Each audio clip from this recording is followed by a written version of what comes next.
April 11 ngayon, closing party ng mga section. Pero yung iba, tapos na, kaya ilan lang yung cover natin.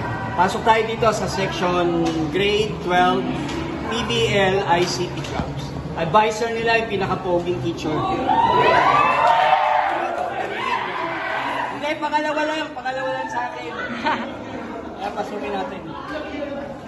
Sige po, on Monday, grand rehearsal. So sa mga absent today, yun po yung last practice. As early as 6:45 a.m. nandun na. Ibigay ko din yung supply, plastic Nahuli na naman tayo. Pag wala sa rehearsal, walang invites, walang supply, hindi ka a-attend ng graduation. Iiwan ko po yung mga unclaimed invites and supply sa school.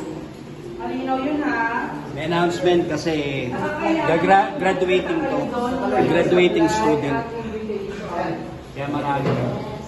Pero may naligaw dito eh. Araw ng graduation, hindi ko pa alam kung alas 6 ng umaga yun.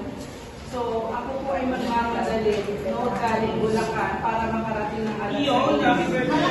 So, sama kayo, ng mga taga-Caloocan lang, eh, bumabalik. Ayusin ang buhok, ayusin ang sarili sa graduation day, walang dito sa boys.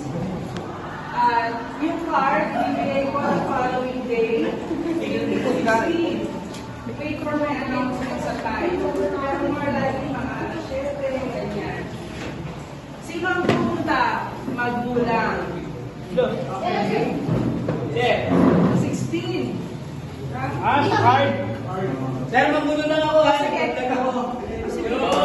Ano message nyo sa advisor nyo? Sino ba? Kayo po.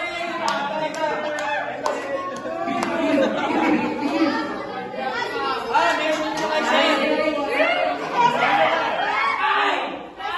President.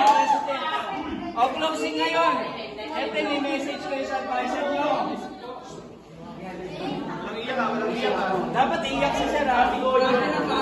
Joke lang. Ano message nyo kay sir?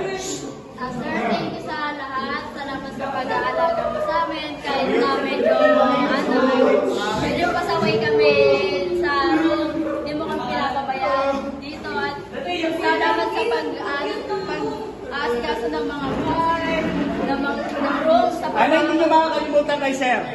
Ang pagalit. Ang